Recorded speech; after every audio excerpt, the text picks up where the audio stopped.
1 second as I set up here. So now you know my laptop is up here. And I am going to have to go back and forth between advancing my laptop and advancing the slides. And when I've done this previously, I've always forgotten to advance the slides. So if I start talking about something that doesn't make any sense, please tell me, Karen, you forgot to advance the slides, and I will try to remember. So thank you, Jesse. It is true that a lot of my research is based upon that fateful day in 2015 when I came to Elon. So I was going to start off by telling the exact same story, but now Jesse has done that. So yeah, that is indeed true. And I remember the story more like I turned my laptop and I started meeting a model something like this. And Jody said to me, are you planning to write a book? And I said, probably. I haven't really got around to it. And she said, if I help you, will you write a book? And I said, oh, if you help me, sure. And then that's how Jody and Mimi and Matt Wierzinski and I actually got together to write the book that came out last year. So I indeed I owe a huge note of gratitude to Elon, because that book never would have happened if we hadn't all been there in 2015. In fact, it would probably still be on my laptop. And I'd be saying, yeah, one of these days I'm going to get around to publishing that, and I probably never would have. So thank you so much, particularly to Peter and John, for putting that group together the first time around. It's been just a remarkable thing, I think, for all of us, but particularly for me, because that model finally got to see the light of day. So I'm sure you read the program deeply, but if not, just a few things I wanted to let you know about who I am. I am the former principal investigator of a study called the National Study of Living Learning Programs, which ran somewhere between 2000 and 2010. And then I am also currently now principal of Hereford Residential College at the University of Virginia.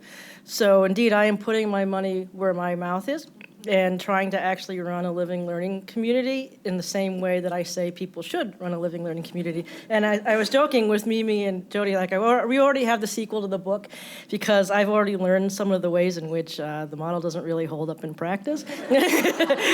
So it's been wonderful, though, for me, really, truly. I live right on the grounds with the students. So it's been just an amazing experience for me to be able to actually live a living learning program. So, we already ran late. You've already eaten, so you're pretty sated, and then we have to go eat some more dessert. So I'm going to kind of move through this as quickly as I can. I was going to start by talking about the current state of where we are with RLCs, as well as what we know from the research about the impact of RLCs on students. And then I was going to kind of finish up by asking some questions of all of you to think about sort of rhetorically as we go through the next few days. Because I think we're at a really interesting point in how we characterize RLCs. And when I say RLCs, I also mean LLCs and whatever you want to call them. So I consider living learning communities the same thing as residential learning communities, the same thing as living learning programs. But because this is called the Residential Learning Communities Conference, I've changed all the slides to say RLC. But I think of them all pretty much the same way. And then we'll finish up talking about where to next, because I know this is the last year of this group. And it'd be interesting to think about, okay, where to next now that the group's not going to be convening anymore. So first, we'll start with the current state of RLCs, and there are two primary questions here. First is how many exist? That's a good question. And what do they look like in general? So first, how many RLCs exist? Well, that depends on who you ask. So in my study, and this was circa about 2007, we had 617 self-identified living learning communities in our study at 48 different universities. Or is it 46? My eyesight's not very good. 46, sorry about that. I forgot to mention, this is probably a little too much information, but I'm currently, I have this condition called Bell's palsy, and it's actually gotten a lot better. It sounds a lot worse than it is, but it involves part of your face kind of going paralyzed. It's come back a long way since the worst of it, but two sort of side effects I still have is my eye starts to water, and I can't see very well. So if you start seeing me flicking water out of my eyes, that's what I'm doing. I also, especially when I get tired, I start to slur my speech because I'm really only working half of my mouth. So if you can't understand me, please tell me, because I think I sound perfectly fine, but I've been told, usually by my husband, that you're not making sense. So just please let me know that if you can't understand me, that I understand why, and just let me know. Anyway, back to the story. So in 46 universities, 617 living learning communities. There is currently a database run by Akuho'ai of residential learning communities. There are 216 entries in that database at 100 different universities in the United States, so they're only in the US. I can tell you, because I looked at the database, that their information is very old. In fact, it has listed as a director of one of the living learning communities someone who I know has not been in that position for over 15 years. So clearly there's some updating that needs to be done. But nevertheless, at one point, there were 216 living learning communities at 100 universities. Then there are two different residential college symposia conferences. One is more US-based. Where is Rishi? Right. So the next one is going to be at Baylor, and Rishi is in charge of organizing it. That's the Residential Colleges Society. And last count I saw, there were 41 different universities that attended last year's conference. So there's at least 41 different universities that say they have a residential college, which, as you know, is not the same thing as a residential learning community. And then finally, there's another residential college symposium called the Collegiate Way, which is more of an international organization. And the last conference they held at Rice University had 36 residential colleges in 18 universities in 7 different countries. So you can see, nobody knows how many living learning communities exist. And one thing we can be absolutely sure of is undoubtedly all of these are underestimates, right? Because no one has a census of how many different communities exist in the United States. And that, I think, is problematic, not only in terms of just not knowing just what the wide variety are, but how do we define what an RLC is if we don't even know how many there might be? So from the information that I have, I'm going to give you a profile of those 617 that I collected back in 2007. So this data is over 10 years old, but it's probably still the most comprehensive database we have of living learning communities. Before I do that, I just want to quickly tell you what the data entails so you have a sense of what we collected. There were 4 sources of data in the Nslp. The first is a baseline survey that was administered to both living learning and non-living learning students at those 46 different campuses. It was actually administered twice, a baseline in 2004, another baseline in 2007. We also did a longitudinal follow-up in 2007 of the 2004 participants. Then, using the student data, we identified 4 universities that really had very strong outcome data and went to those as campus site visits to check out what are they doing if they have that strong student data. And last but not least, we had what was then called the LLPS, or Living Learning Program Survey, which was administered in 2007. And that's the one that I'm going to be talking from right now. And those are questions regarding just the general information about those programs. So how big are they? Who gets to participate in them? What does your staff look like? Things like that. That was completed by the RLC staff, so not the students, but the staff, by all 617 participating in the study. And again, just to remind you, this is over a decade old at this point. Oh, so see, I forgot to advance the slide. You didn't tell me. So. First, I'm going to show you, of those 617, we did a content analysis of all the different themes of the living learning communities to see how many different types we could identify. We actually identified 41 different types, but we distilled that even further into 17 major categories. Those are the ones that are listed on the slide. If there says 2 types, 4 types, or something like that after it, what that means is there are additional subcategories underneath that major category. So I'm going to give you just a few moments to read over the different categories. If there's one in particular that jumps out at you that you're not sure what that is, let me know and I'll tell you a little more about it.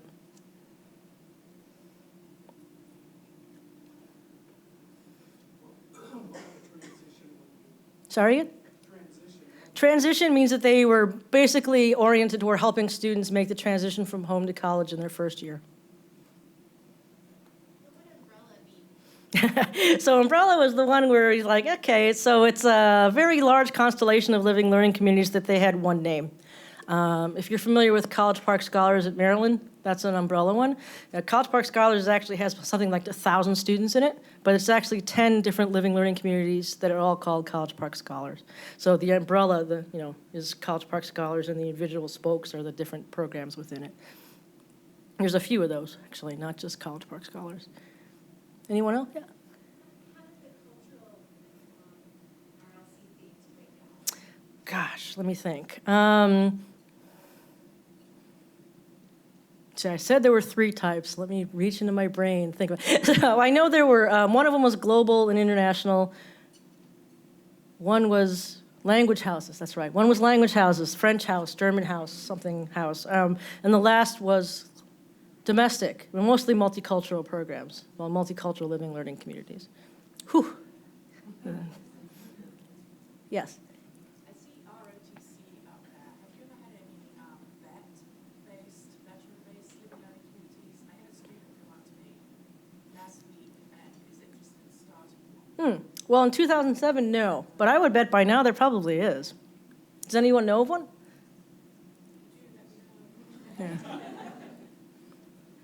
Any others? Usually one that people ask is disciplinary. That does not mean these are all that you put the bad kids, but what it means is just different academic disciplines. So English, business, STEM, engineering, stuff like that. So good for you, you didn't ask the question, is that where you put all the bad kids? All right, in terms, again, this is 2007 data. The median size of the program was 52 and the modal size was 50, which means in general, they were about 50. So these aren't very large programs. That being said, there were 11 programs in the study that had over 1,000 students.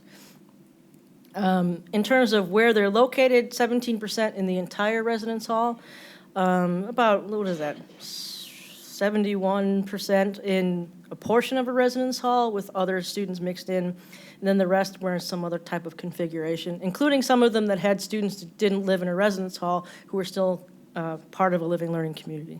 They were commuting, essentially.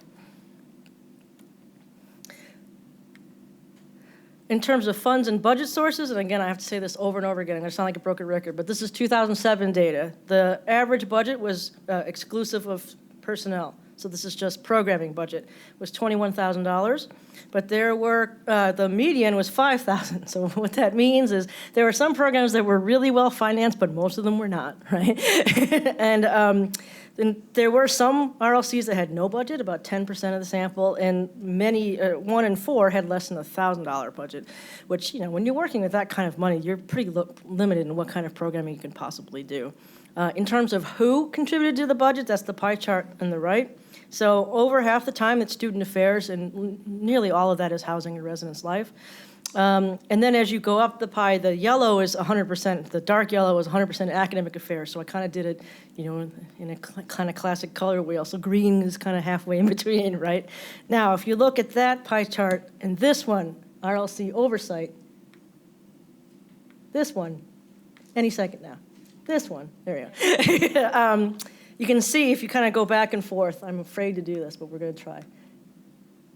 They mirror each other. So whoever controls the budget usually is in charge of the program, right? So about half the time, Housing and Residence Life is the director of the RLC. About 15% of the time, if the academic unit is contributing more of the money, then they're also the ones who are in charge of it. Finally, is it selective, meaning do they get to choose who gets to join the RLC? 55% of the time, yes. And how do they choose? Usually it's some sort of application. Half the time there's an essay. Sometimes it's because it's a very specific program like a STEM or an engineering living learning community, so everybody needs to be an engineer in order to be in the community.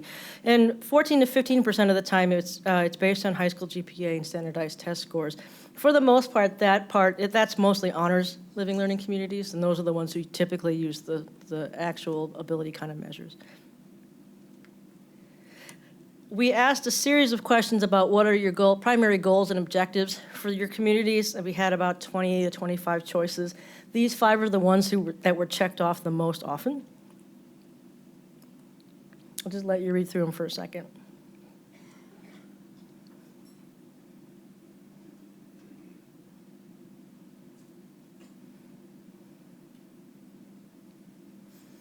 So I think you can see that a lot of them are catering mostly to the first-year experience, because those are mostly first-year experience types of goals and objectives.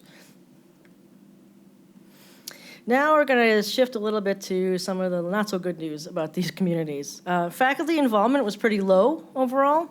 About 1 in 4 had absolutely no faculty involved in the community at all. 64%, if they did have faculty, had only 1 to 3. Over half did not offer any sort of academic coursework for credit or for not credit, no coursework. when faculty were involved in communities, they were typically doing those 4 activities: teaching, conducting workshops, mentorship, and academic advising. On the other hand, most RLCs take full advantage of residence hall staff. Over 85% use residence hall staff in some way. And those are the most common ways in which residence hall staff are used. Administratively, they were the ones who typically lived in. They attended social events, supervised the student staff, and handled community issues.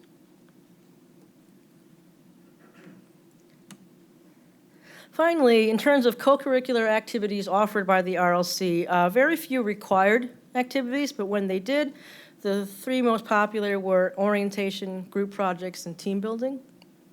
Many more had optional types of co-curricular activities, and there the 3 most popular were cultural outings, multicultural programs, and study groups. Any questions before I move on at this point? Because I know that's a lot of data I just threw at you. These slides, by the way, I see people taking pictures. They are available in the portal, so you're more than welcome to get them from there. So, as I keep saying over and over like a broken record, this data is over 10 years old. So I asked myself when I was putting these slides together, I wonder, how many RLCs exist today and what do they look like? Does this data still hold up or has it changed? And I honestly don't have the answer for that question, so I'm interested in knowing, have they changed? So next, the impact of RLCs on students. And first we need to start with our friend Aston's IEO model. And I see some head shaking so you know what it is. So quickly, in case you don't, Aston's IEO model is based on the belief that student outcomes are influenced both by the college environments in which students participate and their background characteristics or their inputs. And so together, both the inputs and the environments have an impact on student outcomes. So RLCs are one type of environment, but they're not the only type of environment students participate in college. They go to class. They interact with professors who are not in those communities. They study abroad. They do lots of different things. And in fact, Aston identified 92 college environments, and that's still not all of them. He also identified, I believe, 146 inputs and 82 outcomes. So I organized the data that I'm about to show you into outcomes and environments. So we'll do the outcomes first. In terms of outcomes, generally, the news is pretty good when it comes to RLCs. Students who participate in them tend to enjoy positive outcomes. For example, students who participate in RLCs tend to have higher grades, stay in college, develop intellectually, and interact more with faculty and with peers. They also tend to experience a smooth transition to college, find their residence hall climate to be academically and socially supportive, drink alcohol at less excessive rates, appreciate diversity more, and have a stronger sense of civic engagement. All sounds great. These are now the environments, and this is all from Nslp data. But from the graphs, you can see 2 things: that RLC students in general tend to interact with faculty and peers more frequently than students who live in traditional housing. That's where the comparison sample is. However, in general, if you look at the 2 bars, the blue and the orange, which I'm sorry, I'm from UVA, has to be blue and orange. So you see there actually isn't much difference between the RLC and the comparison sample. So even though the RLC number is always higher, it's not appreciably higher. It's not a very big gap between the 2 groups. You can also see clearly students interact a lot more with their peers than they do with their faculty, which is not, I'm sure, surprising to this group. But if you look very carefully at what the faculty interaction says, it basically says that the average amount of time even the RLC students have with their professors about 1 time a term. That's it. That's the average. And it's even less for mentoring. Next, we have residence hall resources and perceptions of the residence hall climate. So like the faculty interaction, RLC students use academic advisors and attend lectures in their residence hall more frequently than traditional students. But again, it's not that much. But they do definitely have, both groups have more positive perceptions of the academic and social environment in their residence halls. And in this case, the living learning students really are starting to pull away a little bit more in the means. However, two things I have to point out is the strongest outcomes when it came to RLC participation were associated with things that I would call are mostly new college student or first-year experience types of outcomes, and that's reducing binge drinking, interacting more with peers and faculty, and establishing a sense of belonging to the institution. While there were positive effects relating RLCs to other types of outcomes like intellectual development, diversity appreciation, and love of lifelong learning, these were not big effect sizes, which means RLCs have a slightly better advantage over the comparison sample, but it wasn't very big. It was mostly a low effect size, or marginal at best. So it seems RLCs are very good at helping make that first-year transition, which lines up well with the goals, if you remember a few slides ago. But if you're really looking to see, well, where does the deep learning happen, it doesn't necessarily happen in an RLC, at least according to the Nslp research. That being said, if they're mostly first-year students and they only are in a program for 1 year, do we really expect major gains in learning in 1 year? That's probably asking a lot. There's a question. Is this data you're reporting on, is it collected at the end of the first year, or is it collected later on? It's a good question. It's actually collected in the spring of their first year, if they're first-year students. It's collected in the spring no matter what, depending on what class year the student is. So they've only had a semester and a few weeks in. Any other questions before I go on? All right.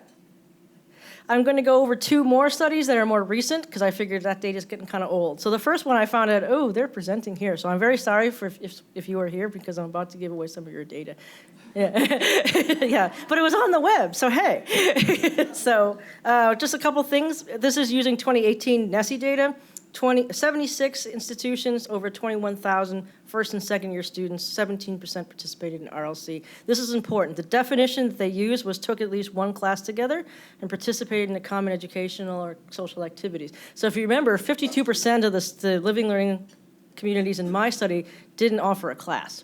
So this is already a pretty distinctive set of RLCs to begin with, because these are the ones that did offer a class. This is a lot of numbers, but the upshot is that, according to their work, that all of these outcomes are related to RLC participation. And feel free to correct me if I'm saying anything wrong. I should mention the model also controlled for several student inputs and environments, so it is actually a pretty conservative model. So these relationships seem to be significant, but not necessarily high impact. And then they also looked at environments as well with an RLC versus a non-RLC sample. So a decade later, the trends seem to be pretty similar. A lot of the things that they were finding in the NSE data is very similar to what I found in 2007.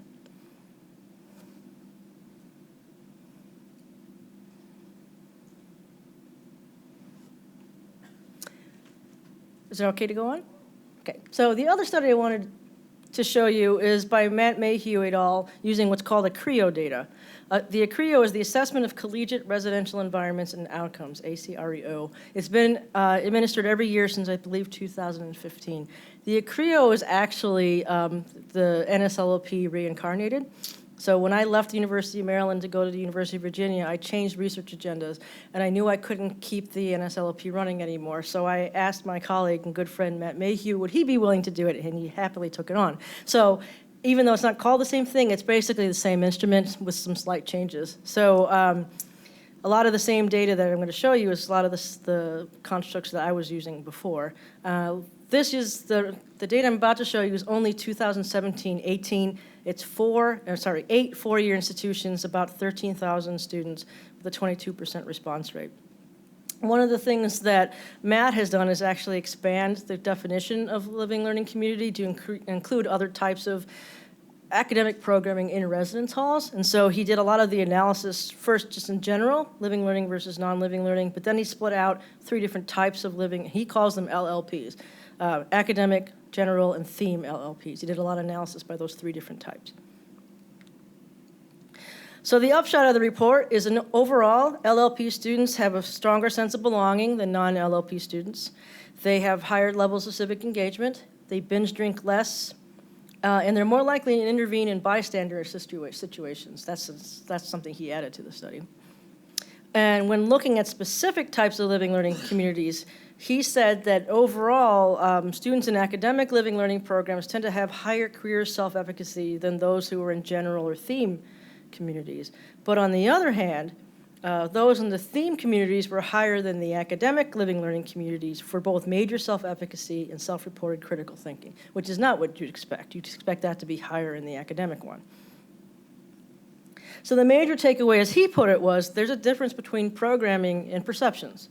So it's not enough, they argue, to just provide programming in a residential learning community. You must also create a positive climate in that community in order for those programs to actually have an impact.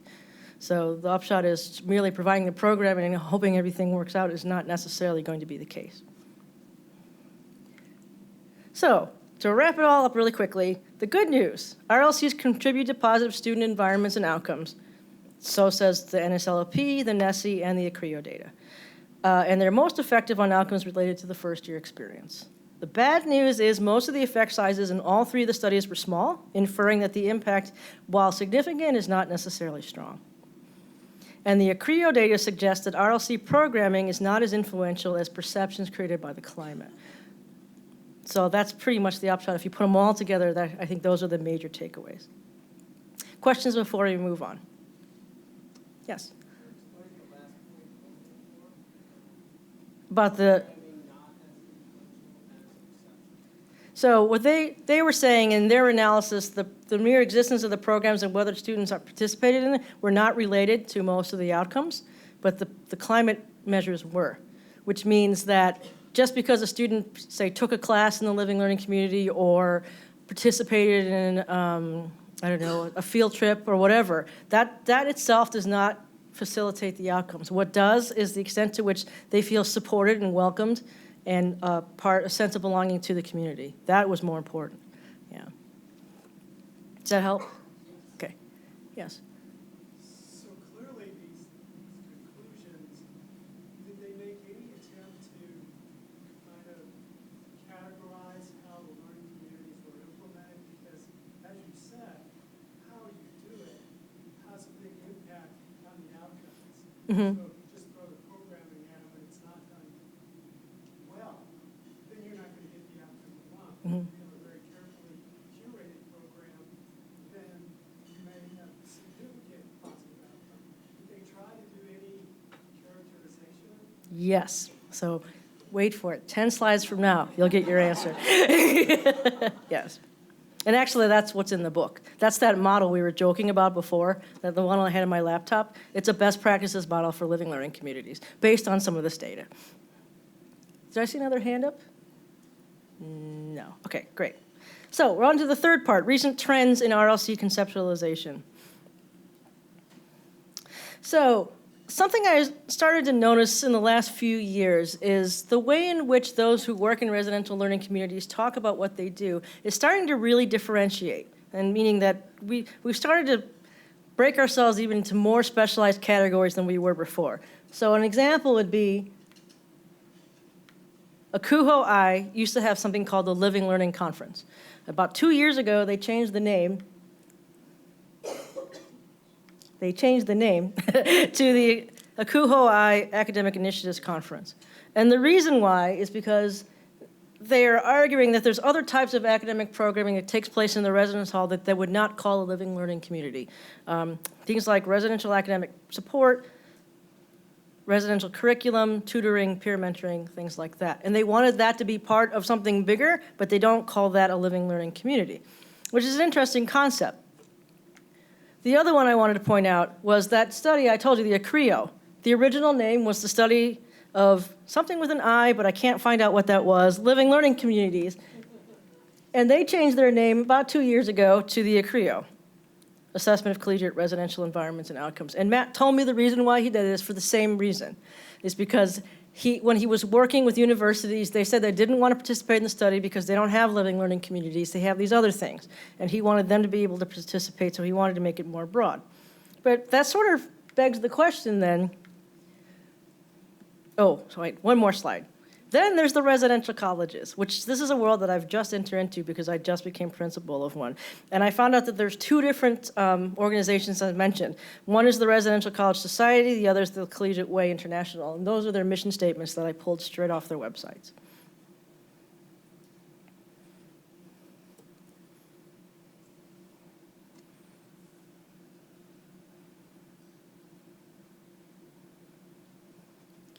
So I haven't had the pleasure of attending the Residential College Society, but I plan to rectify that this fall. However, I did attend the Collegiate Way International Conference in February, and what I came to realize pretty quickly is the folks who attended that conference really I don't think would call themselves a living learning community.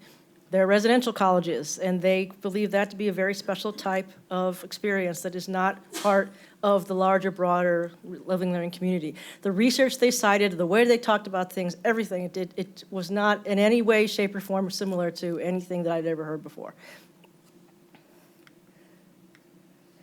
And then, as I've been participating in these conferences over the year, I see a definite trend that the ones who attend the CUHO-I, then Living Learning, now academic initiatives, they're primarily student affairs practitioners, usually about mid-level. All or most of them are in housing and residence life, and they work with RLCs. The ones who attended Collegiate Way International were mostly faculty or people who worked in dean's office positions, things like that. And so what I've started to think about is we're not even talking about the same things. There's already 4 or 5 different conferences for this tiny little thing called living learning communities, right? And we're already starting to differentiate our ways in all kinds of different ways, shapes, and forms.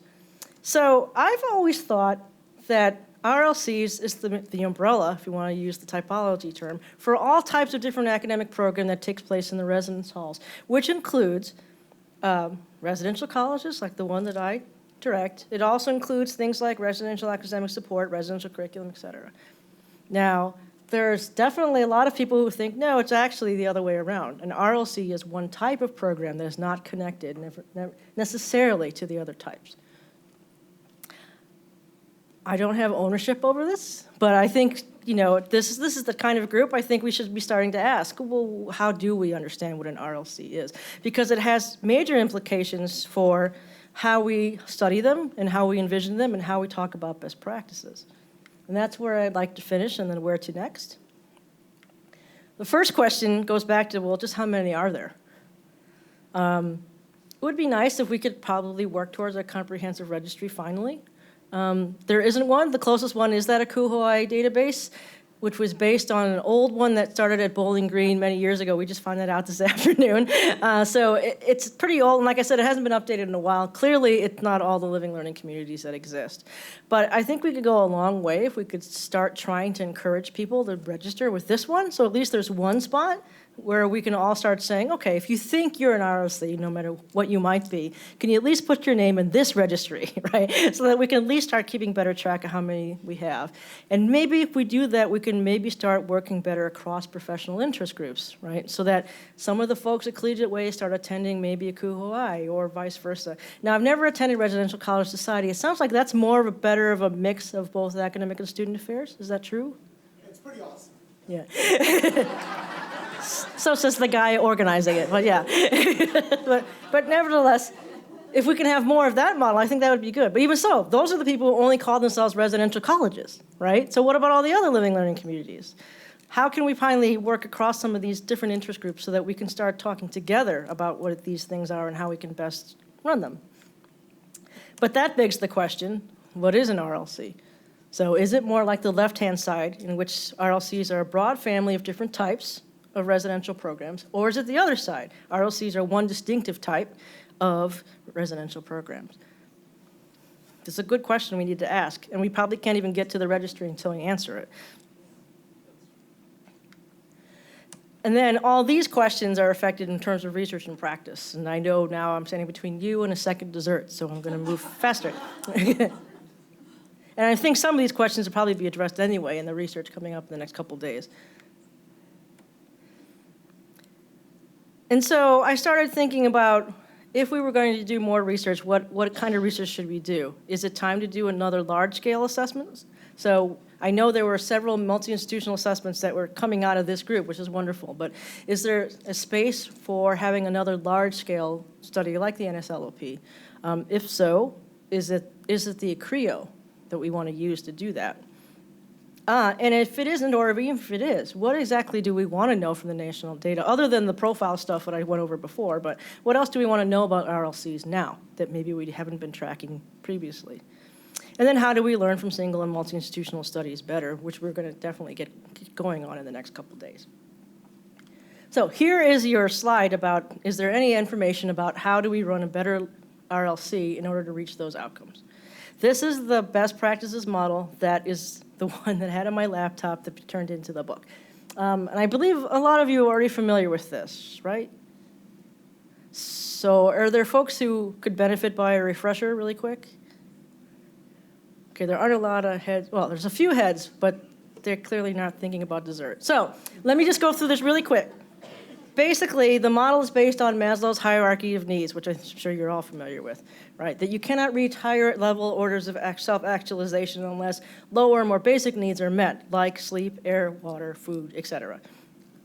Same is true with our model of living learning communities, is that we believe that all effective living learning communities have an infrastructure, a basic layer that you must have in order to even think about trying to do anything beyond the basics.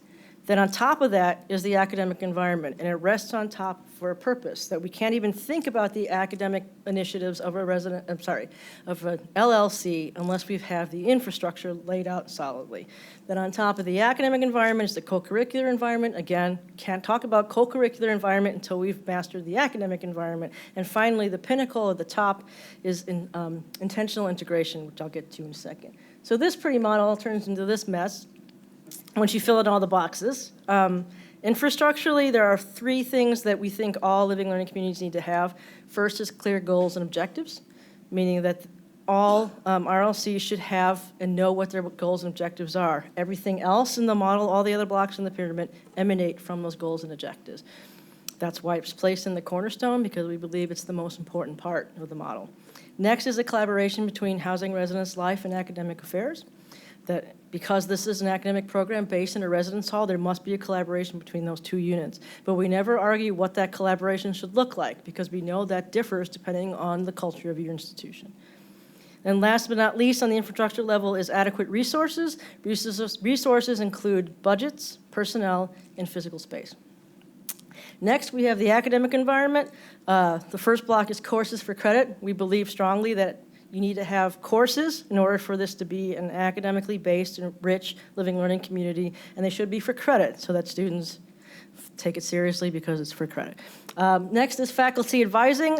We called it advising for a reason, because since most of the living learning communities are first-year students only, we believe developmentally that many of them are not comfortable having a very deep mentoring relationship yet with faculty, so we introduce the relationship through more traditional advising, which they usually associate with faculty, and then maybe that blossoms into mentorship. And then the last two blocks in that level are academic and social supportive climates. So to the extent to which the residence halls in which the students live are academically and socially supportive.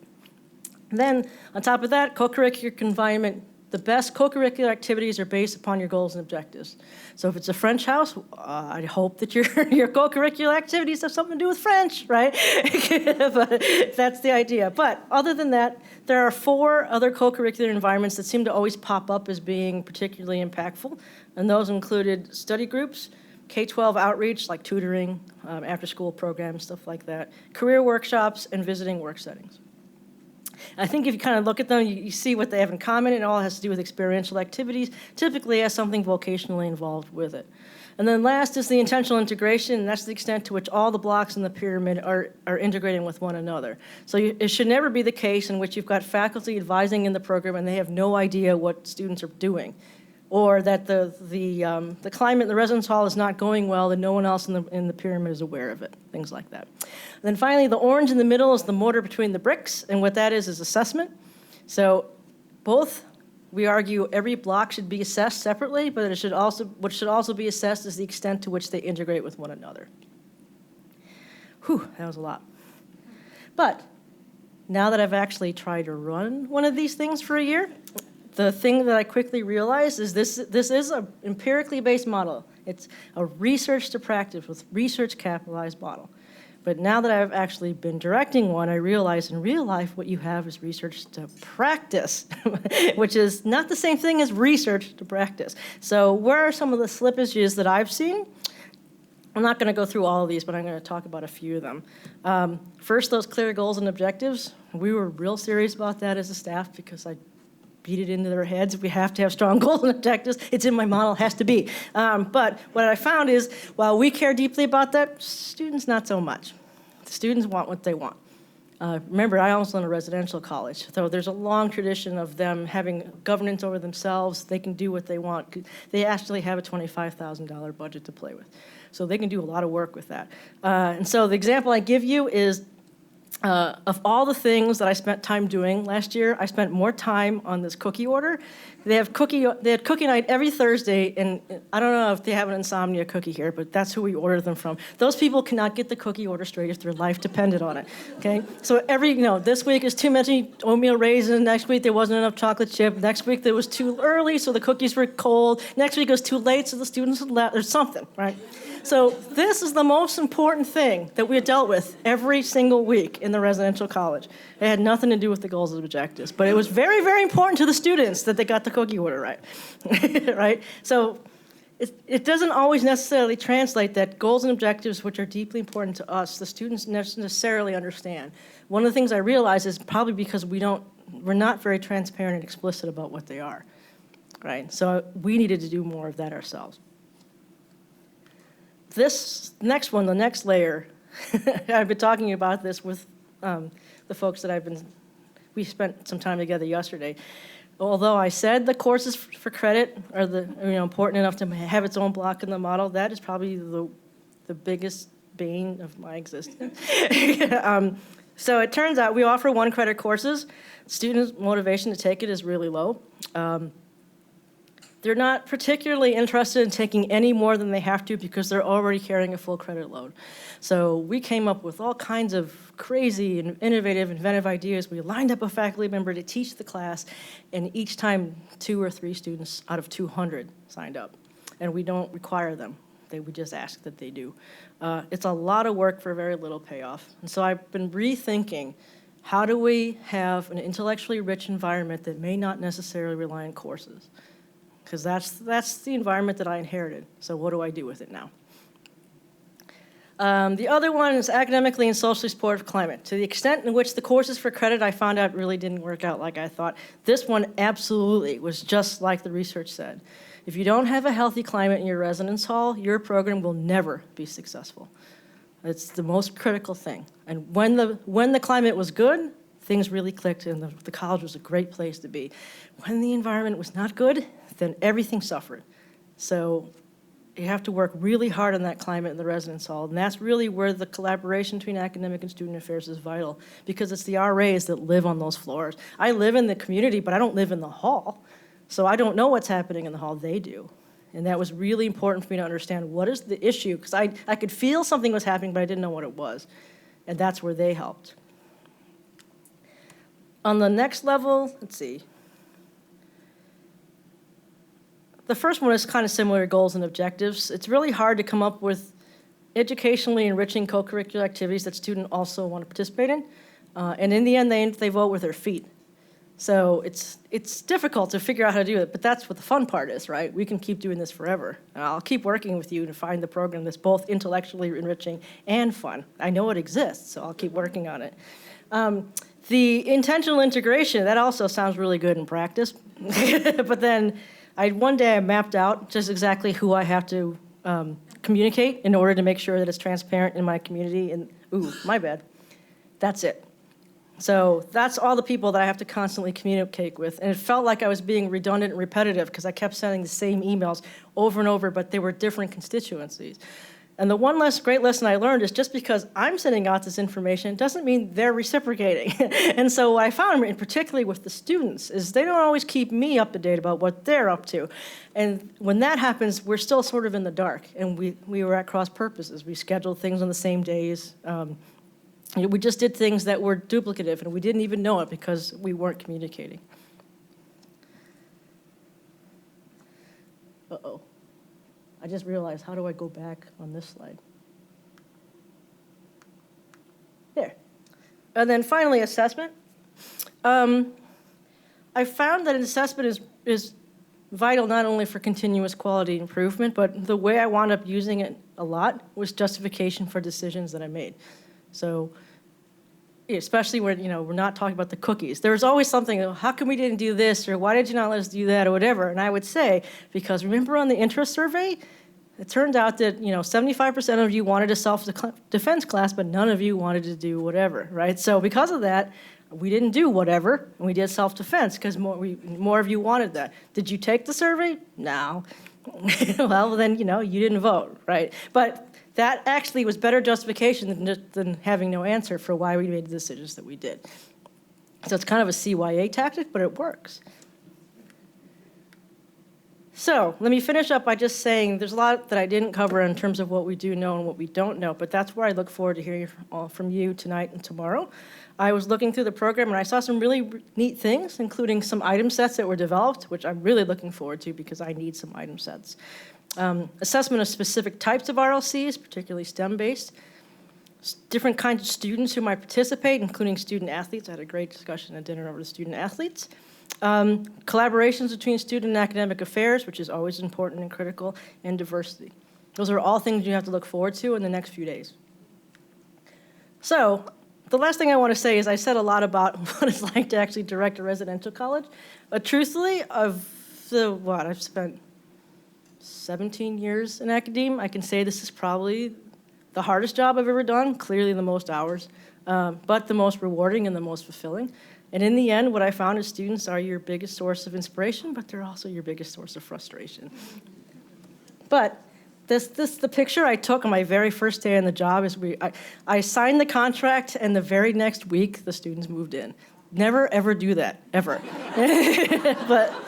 But the very first thing I did with the students is we hung up that sign. And for me, it was pretentious. It was symbolic.